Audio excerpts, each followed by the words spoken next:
صباح الخير على حضراتكم. الحقيقه النهارده البانل بتاعتنا هتتكلم عن موضوع مهم يهمنا كلنا شويه، ممكن نلاقيه a bit of a challenge، بالذات البنوك الكبيره اما بنتعامل مع يمكن hundreds of partners او شركات خارجيه third parties. احنا نفسنا كبنوك we are sometimes in the position to be a third party to another bank. فالموضوع ده is a bit challenging، لكن احنا برضو بما ان احنا النهارده في كونفرنس في collaboration و sharing of expertise and experience، فانا سعيده جدا ان احنا في البانل دي النهارده معانا خبرات مختلفه. معانا البنوك ومعانا حتى بنوك دوليه، معانا بنوك اقليميه، معانا بنوك مصريه، ومعانا طبعا EBC شريك اساسي للبنوك، ومعانا برضو كومباني متخصصه في IT security assessments، فيقدر يدينا برضو فيدباك وانسايتس مهمه في الموضوع بتاعنا. طيب احنا السيشن اللي فاتت كنا سمعنا حيدر باشا برزنتيشن جميل جدا، واشار في نقطه من النقط لشويه اتاكس كانت حصلت على البنوك، ومن ضمنها عشان ده موضوع ريليفنت قوي لموضوع البانل بتاعنا، الاتاك اللي كان على كابيتال 1. كابيتال 1 البنك اللي بره الريتيلر الكبير، الليكج اللي حصلت عليه كان بسبب ايه؟ كان بيهوست الداتا بتاعته في امازون. and one of the admins الادمنستريتور بتاعه الفايروول كانت موظفه زعلانه معاهم، و يعني they did not disconnect her access بعد ما مشيت، and she was the one who leaked الداتا بتاعت First Capital او Capital One I mean، وهي مش بتشتغل في Capital One. يبقى امازون ساعتها كانت third party لكابيتال 1، وأيم شور ان هم كانوا عملوا برضه الديو ديليجنس بتاعهم عشان يتاكدوا من السكيورتي اوف ذا هوستنج بتاع الداتا بتاع العملاء بتاعتهم، لكن a glitch happened. عشان كده الموضوع is very challenging، لكن ليه حلول. خلينا نتعرف على آراء الخبراء اللي معانا، بس حابة الأول نقدمهم سريعا. احنا معانا أستاذ هاني، أستاذ باسل دخل. احنا معانا النهارده أستاذ أحمد ربيع من EBC. He's the executive manager of Egyptian Banks Company. He has 22 years of experience. He was an active contributor in launching several national payment initiatives with exposure to the commercial regulations and infrastructure, architecture and security aspects. اهلا بيك معانا، اهلا وسهلا. معانا استاذ اسامه عبد الحميد. اسامه is the director of cyber risk control of the global wealth management division at UBS, covering Switzerland and EMEA locations of the bank. اهلا بيك استاذ اسامه. معانا من بيروت استاذ باسل عسل. He's the cyber security and business continuity head at the bank with more than 15 years of experience, and he's currently heading InfoSec and BCM at BankMed. Throughout his career, he focused on ensuring the right balance between security and business requirement، ودي حاجة طبعا مهمة في موضوعنا النهاردة. It's also a pleasure to have Mohammed Nigm, head of IT security operations at Bank Joker. And last but not least, Dr. Vilius Benitez, pronouncing correctly? Okay. He's the director at NRT Cybersecurity from Europe, devoting most of his time into building and modernizing SOCs and CSIRTs around the world for banks, central banks, governments, and other organizations. He's the co-author of most SOC and CSIRT establishment and modernization methodologies, globally active ISACA researcher as well. Welcome everyone. نبتدي أسئلتنا بقى النهارده ونشوف الانسايتس من ضيوفنا. طيب دلوقتي سؤالي للبنوك، لضيوفنا من البنوك. من وجهة نظركم ايه الكي challenges that banks face عشان نمانج الثيرد بارتي سكيورتي ريسك؟ What has been your experience؟ لو استاذ اسامه تحب تتفضل. طبعا صوت واضح. شكرا يا عبير. I have prepared like 5-6 points to talk about the challenges when it comes to third party. And when I say third party, I'm also including cloud providers. And I think one of the most key challenges, due to the nature that we have to deal with third party, we have to share information with them. So our visibility on this information, especially the sensitive information, how it's handled, where the information resides, that's one challenge. Another challenge is to have adequate visibility on the risk posture of the third party. So this third party, they may have potential changes, they may be acquired, they may have restructuring, they may be dealing with downstreams, providers, fourth party, fifth party. So really, their exposure is my exposure. I'm inheriting this exposure. So visibility over the risk exposure and the risk posture of the third party, that's another challenge. Maybe another one also is, typically for large organizations, you have too many contracts to assess, right? So very often the institution or the banks or the financial institute, they focus on the commercial aspect, like how big is that provider, and not really on the risk portfolio provider. So commercial versus risk posture. One more is what I call the concentration risk. So if you outsource, let's say, your customer relation management application with sensitive data to, or let's say your front applications to a provider, so you are actually putting all your key assets with one single provider. So how do you deal with that? Maybe last but not least is what I call also shadow IT. Given now the pandemic and the accelerating the digitization and business, they would like to achieve that and that, and so very often also they favor availability over confidentiality, and we have seen that also with working from home during the pandemic, which is also still the case, and that would sometimes encourage businesses to go and close deals with third parties without really tying into align with the governance of the central IT, and I call that shadow IT. So. Yes, exactly. Thank you for your insights. باسل, تحب تدينا وجهة نظرك في الموضوع؟ Definitely. Hi everyone. Thank you for having me here. And the key challenges for me are summarized in a few points. The first item is that we have to remember that you can outsource systems and services all you want, but you cannot actually outsource your risk. So no matter what you do, the risk remains with the bank, with the company that is outsourcing. The second key risk and key challenge we are facing is that sometimes we have to deal with incompetent third-party providers who are aiming to protect others while not being protected themselves. So this opens a channel into our bank, into our company.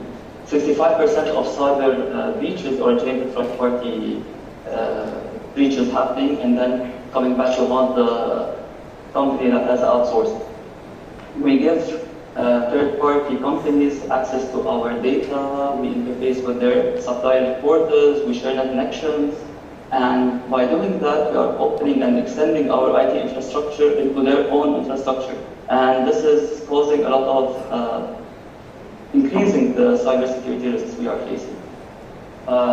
Another key challenge is the financial and reputational risks that increase with the outsourcing.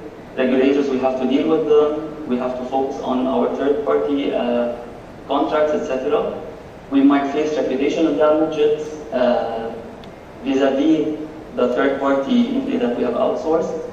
We have operational disruptions. We have to make sure that when dealing with third parties, we have sufficient backups. So in case this third party suddenly goes out of business or is under a certain kind of a breach or something happens to their operation, we have able to manage the other, other options, other possibilities. And finally, what I need to mention is the fourth parties. So sometimes we actually go ahead and outsource to one company, which in turn outsources our business to a fourth company. And this is causing a lot of issues because it's very hard to track. And what here I suggest is that to have a clause in the contract, etc., that says that they cannot house your business. Thank you, Basil. Yes, indeed, a lot of challenges. Sometimes people narrow down the due diligence of the third party to a set of IT controls or something, but really there are reputation risks related to that. The due diligence process has really to be more comprehensive than just checking if they have backups, if they have etc. etc. And that continues to be a challenge. محمد تحب تشاركنا برضو بنك القاهرة بنك كبير زي البنك الاهلي عندنا hundreds of third parties, so any challenges that you face in that area? No. بالنسبه للتعامل مع الثيرد بارتيز هو كده يعني بس في الاول كده ابتدى يزيد في الفتره الاخيره عشان الديجيتال والديجيتاليزيشن والفينتك والتوجه نحو التعامل معاهم، لان هو بيسهل وبيدي نيو انوفيشن ونيو سوليوشن وفاستر تايم تو ذا ماركت. بس بالتالي السايبر سيكيورتي ريسكس بتزيد لان هو بيبقى كأنه جزء مني، انا المفروض ملتزم بيه او ملتزم ان انا عن السكيورتي بتاعته، لو حصل مشكله عنده في الاخر هتافكت الريبيوتيشن بتاع البنك عندي. فانا بالتالي لازم اكونترول واحاول ان انا اتحكم في السايبر سيكيورتي ريسكس، لان ممكن يبقى في ريسكس منه سايبر سيكيورتي، ممكن فاينانشال، ممكن ريبيتيشنال، ممكن كومبلاينس ريسك.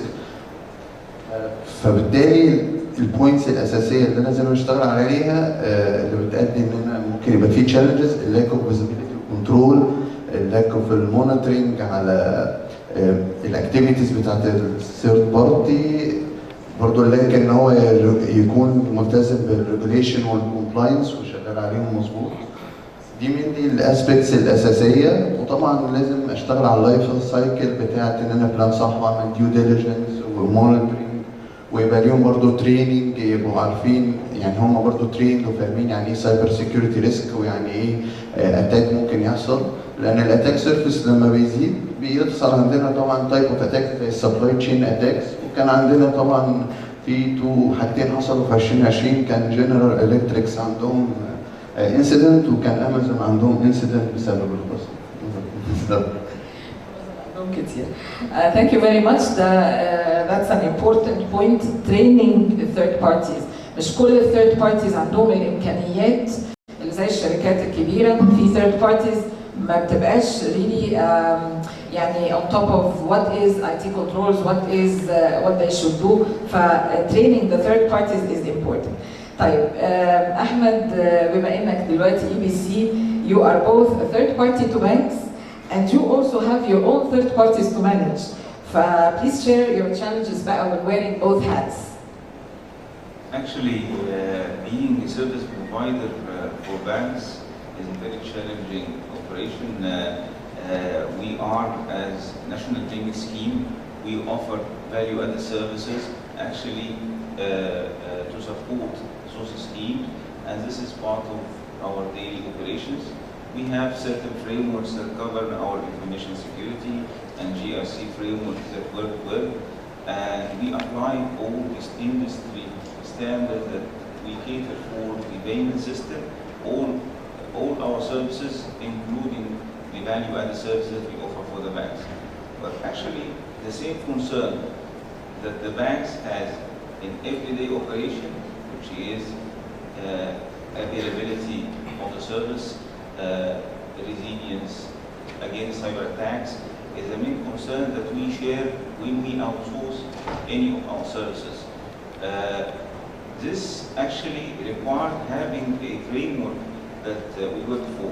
Now we work with a service provider and a consultancy firm that develop for us a GRC framework that we can handle services and actually oversee services that we get from our service providers, and even the services that we offer to the banks are governed by some standards. But let me tell you the truth about this. Actually, we see that there is a need to have one standard in our market. This standard can regulate the third-party process and the third-party service providers. And now, with the marvelous initiatives that the central bank is taking care of and actually pushing the new law and the new regulation for the company, we see an evolution in this area.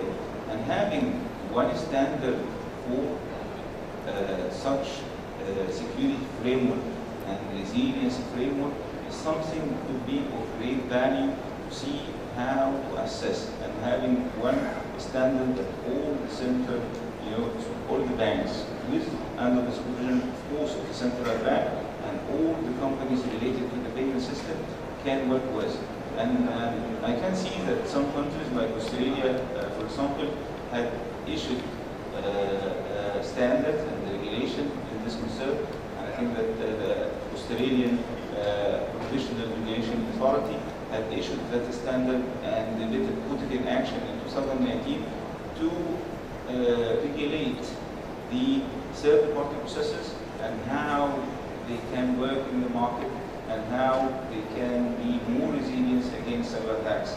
I think this is the new step that we should all try to have in our roadmap of evolution of services to be, ahead of what we all suffering right now from the cyber attacks across the globe.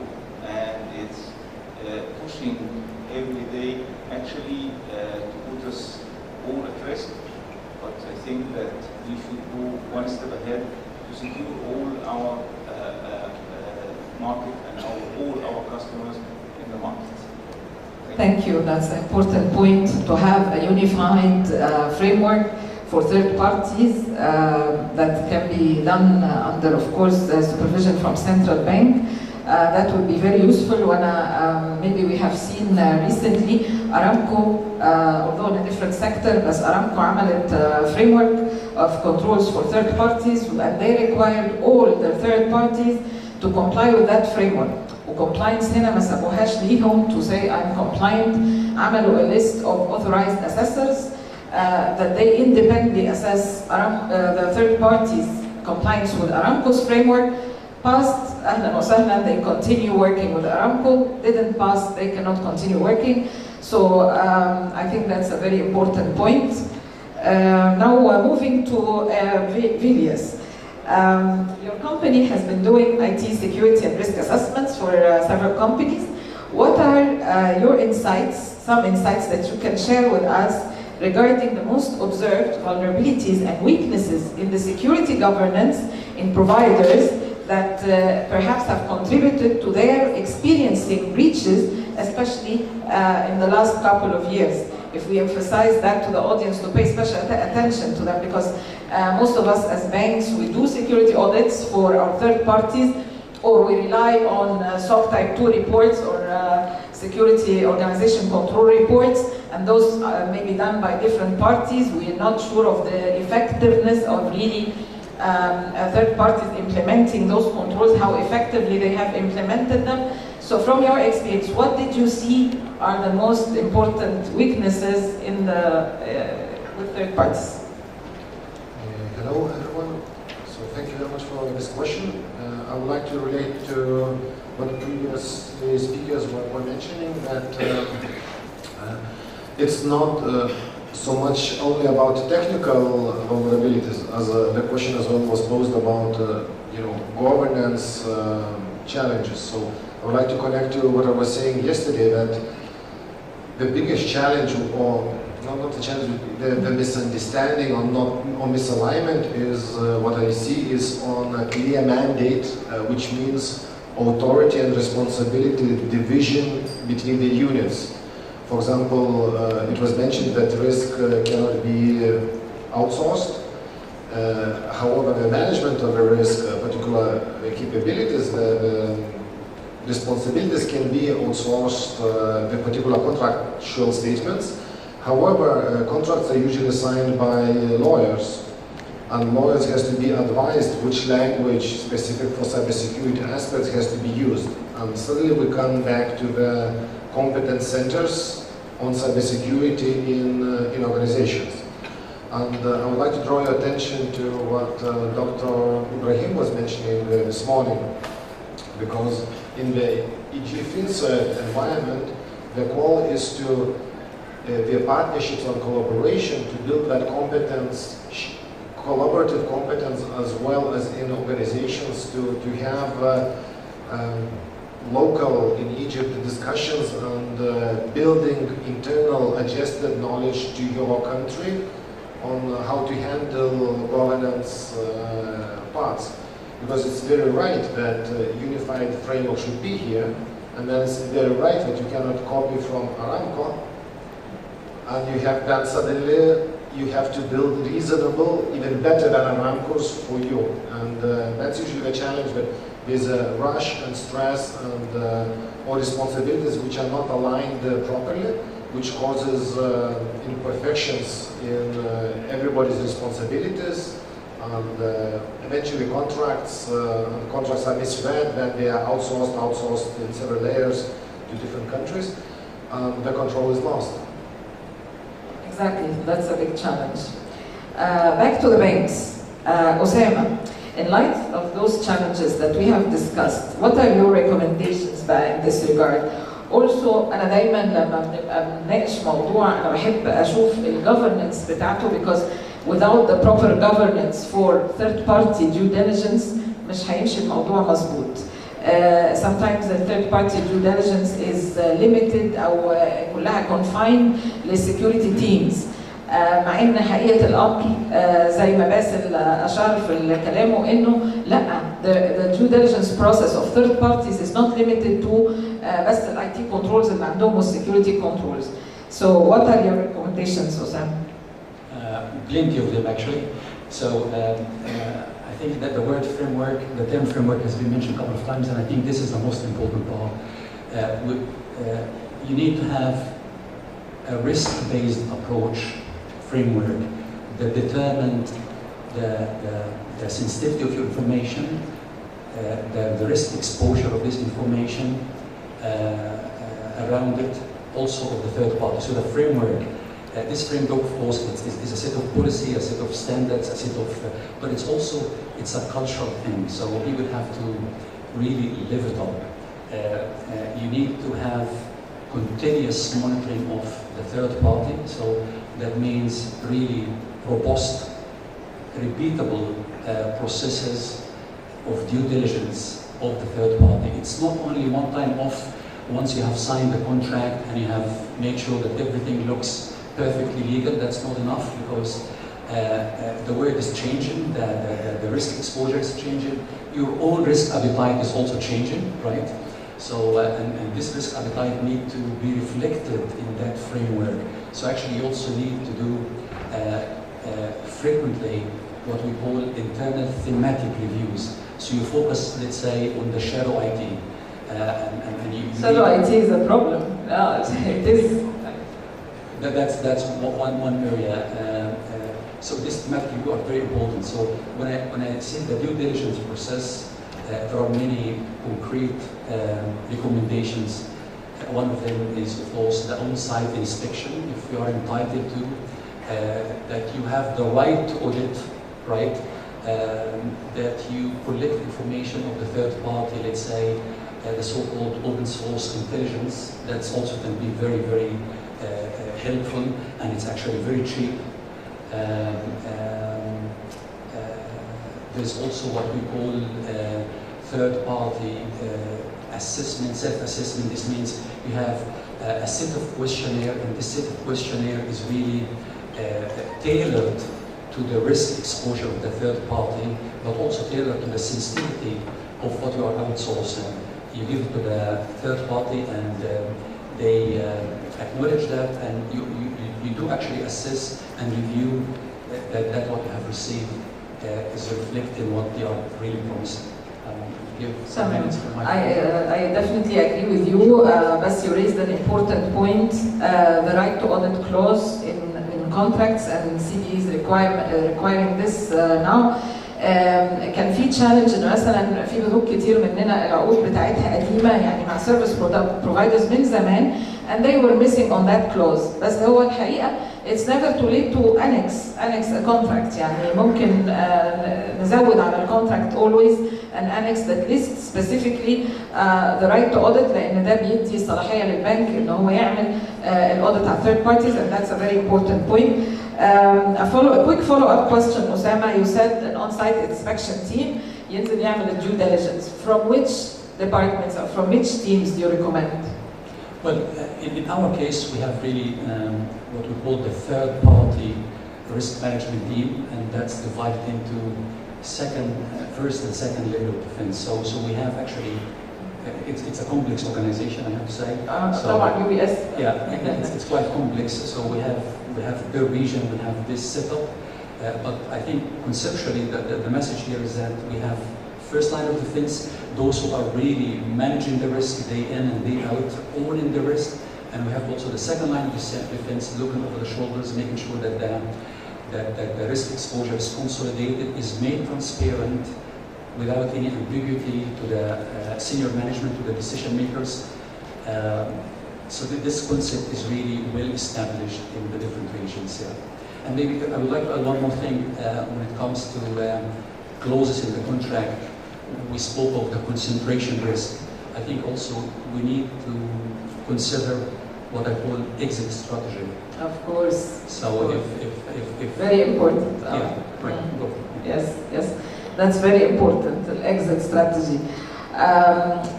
Basil, we want your input, Bardo. Where do you see the governance and the oversight of the due diligence process? وبما انه انت مشاركنا بلبنان, what's your يعني how do you do it? The inspection team comprises of which departments, which members? Please share with us. Definitely. So I just go back to what you said, that the governance is very critical.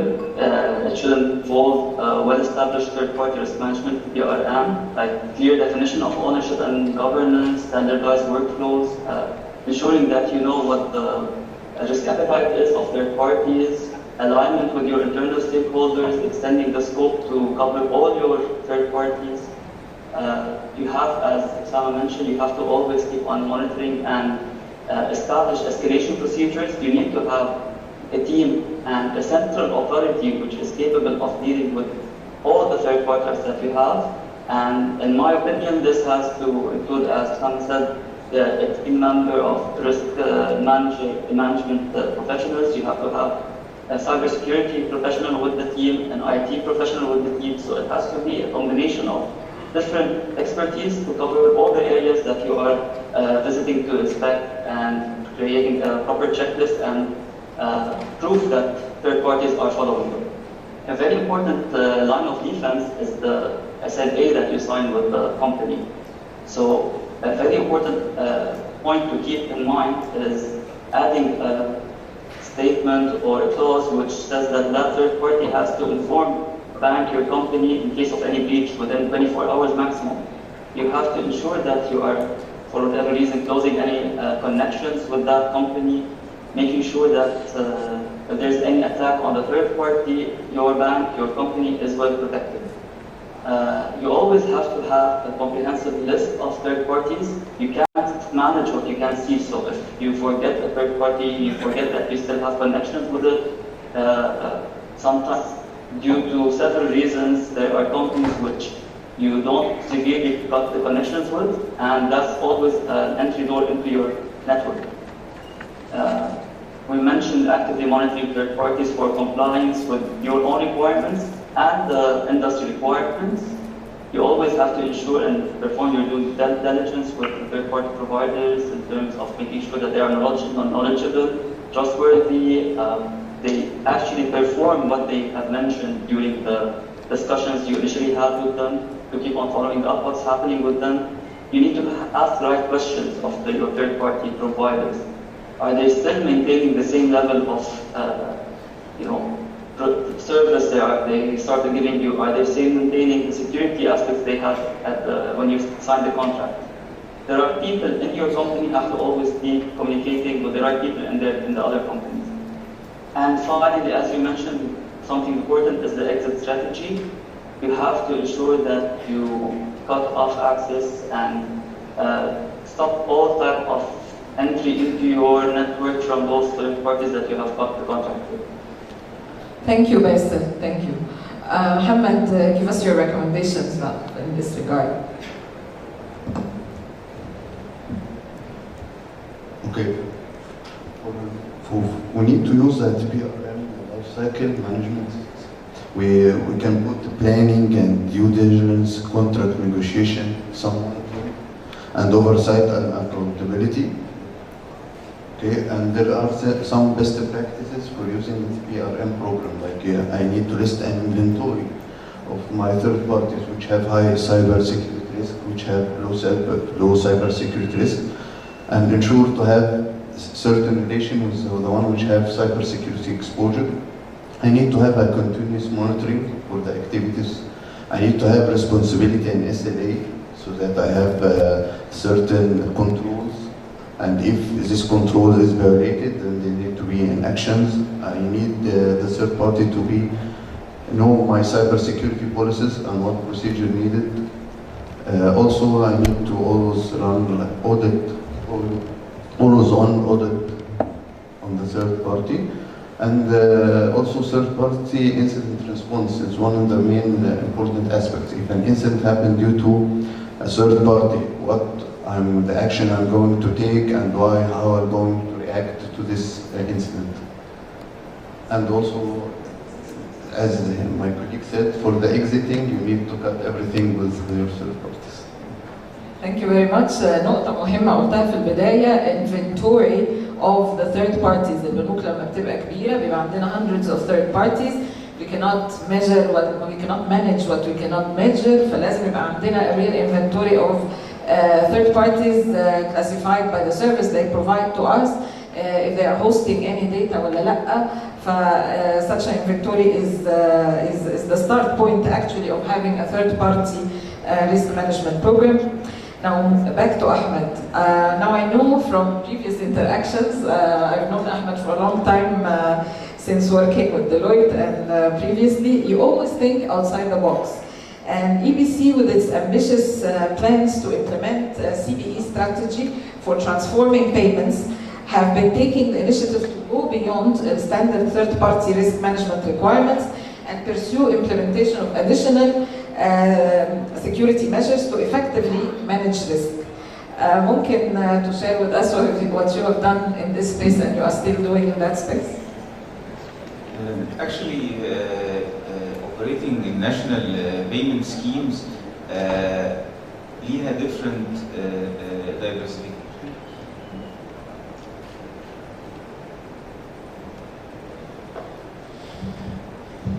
في different diversification دايما بنحاول نشتغل عليها. واحدة من النقاط المهمة في الفترة الأخيرة كانت mainly technology related risk، الavailability للسيرفيس بروفايدر للشيك تكنولوجي في مرحلة معينة. الحقيقة احنا بنشتغل دايما in a proactive mode، يمكن مع المؤسسات الدولية والمؤسسات اللي بتوضع الستاندردز. فاحنا حاليا كنا شاركنا مع الEMVCO ستاندرد ان احنا نحط خطة او يبقى في بلان ان في ستاندرد عالمي يصدر للكونتاكتلس تكنولوجي. حاليا في ريسك في الافيلابيلتي في الماركت، عدد قليل من السيرفيس بروفايدرز في العالم هم اللي بيعملوا التكنولوجي دي فيري بروبريتري. الحقيقه بنتشارك دايما معاهم. عملنا سيشن خدوا راينا في الرود ماب. بدانا نساهم معاهم ازاي يكون في رود ماب في المستقبل، ان يكون في وان ستاندرد ينفع يتطبق على كل سيرفيس بروفايدر. الفاليو تشين بتاعت السيرفيس ديليفري بيبقى فيها اطراف كتير، من اول تكنولوجي بروفايدرز للكروت للمكن سواء كان ATM بوينت اوف سيل، كل البارتيز المختلفه، البيمنت سويتشز، كل البارتيز المختلفه محتاجه ان تبقى عندها وان ستاندرد تشتغل عليه. الحقيقه دي one of the initiative اللي احنا اشتغلنا عليها عشان نبقى concerned بالافيلابيلتي ريسك لجزء مهم في التكنولوجي بتاع البيمنتس. هيأثر علينا دلوقتي ويمكن في المستقبل. انيشيتيف تانية الحقيقة ليها علاقة بالسكيورتي بتاعة الداتا انكريبشن. في الواقع زي ما حضراتكم عارفين ان احنا كل معاملات الدفع الالكتروني دايما بتشتغل عن طريق ماكينات الاي تي ام والبوينت اوف سيل، ودي اهم معلومه فيها هي الانكريبشن للبن بتاع العميل. الانكريبشن ده طول عمره كان بيتعمل عن طريق هاردوير سكيورتي موديولز بتبقى موجوده في الايكو سيستم، سواء موجوده جوه الجهاز نفسه اللي بيتم منه البن بيتحط عليه، او في البيمنت سويتشز اللي بتبقى موجوده جوه البنوك. وفي الترانسفير بتاع الداتا دي الانكريبشن هو اساس تامين كل العمليات اللي احنا بنشتغل عليها. النهارده بدا يدخل مجالات جديده ليها علاقه بالموبايل.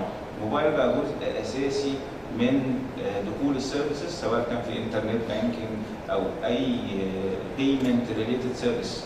الحقيقه اشتغلنا على الريسك ده برضو، وبدانا نمبلمنت نيو تكنولوجيز للموبايل ابلكيشنز اسمها الوايت بوكس كريبتوغرافي. الوايت بوكس كريبتوغرافي is some sort of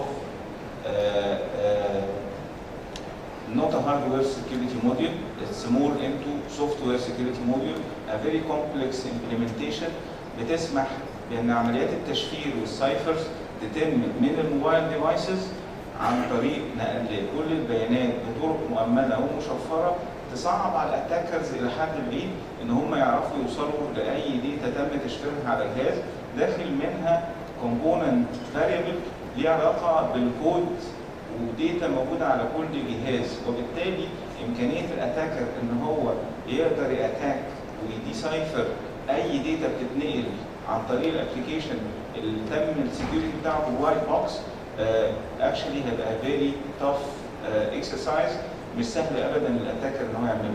يعني دي يعني the most two initiatives كانت related to information security we worked on in ABC. Thank you very much. كان مهم جدا to share this with all the banking experts هنا معانا. Vilius, what are your recommendations on that part? So here we're sitting and discussing about third-party risk, and I was thinking what we covered. We covered policy and contractual obligations. We covered technology in some discussions. What we have not covered, I think, which is a crucial part. So if we look around who sits in the hall, there are a lot of CISOs, or maybe wannabe CISOs, or maybe in future will have to be CISO or work with a CISO. And for me, Chief Information Security Officer is a crucial role in our discussion what we talk. Why is that? I believe because for me, CISO is a person who has to be able to translate the language from legal, business, technology and others. And in order to be able to translate and be fluent in all of the languages, he has to understand what does it mean to be a board member, what does it mean to be firewall engineer, what does it mean to be new bank, like digital bank. I talked to a few of the people here, and I hear that the new innovation is coming as in a form of digital banks, which are going to rely so much on digitization, even more than standard banks, and the regulations on third parties and all other things will have to. So these CISOs have to be explorative, passionate, and on their shoulders bringing a lot of weight and trust. So if I think about any of the countries representing here, so I wish and I hope that's going to happen, that each of the country has a CISOs clubs where we can do therapy for each other, share knowledge and learn, and maybe establish some even academy, informal academies to how to do all the work, how to build the teams, because one person is not sufficient, it has to be a team. Yesterday on the screen I was showing only one part is a SOC or CERT. That could be as a competence center treated for everything with cybersecurity as a CISO office, or it can be just monitoring detection. There's no one definition of what you want to call SOC, because nobody defines SOCs. As such, we use the word, but every Person can name it differently, and it's okay to name it differently, but CISO, I think, is a key person in the role, and I'm extremely happy hearing unofficially what is the framework for CISOs in financial sector here, on the onboarding them and good initiatives. So I believe that as well leads to the long-term good success, at least in Egypt. I think I want to applaud all CISOs that want to be CISOs. Thank you for good job, what you're up to. It's a big responsibility. I hope you're going to get enough authority as well with all your responsibilities in your organization. Excellent points. Thank you, Riyaz. I love what you have said. CISOs must be explorative and passionate. Explorative لأنه دلوقتي skills for a CISO مش بس technical. لا إحنا we have to, like Riyaz said, we have to be well versed كمان in legal verbose. Because contracts, have a lot of tricks that we must study, a lot of tricks regarding the exit strategy that are documented in contracts. The SLAs are documented in contracts. There are lots of tricks in legal verbose that we must be aware of as well. Thank you for sharing this insight. الحقيقة it's been a wonderful discussion, بس احنا we would love to stick to the time عشان مواعيد الصلاة. I'd like to open the floor for any questions. I understand that احنا third party risk management that is a big challenge for many of us. But I hope with our collaboration and knowledge sharing هنقدر to better manage it. أستاذ أيمن عنده سؤال لو سمحت.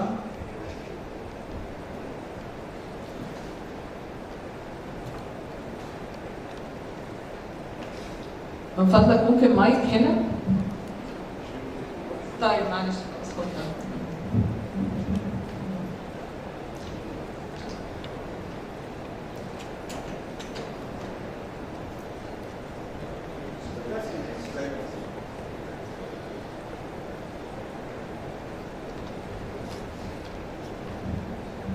صباح الخير على حضراتكم جميعا.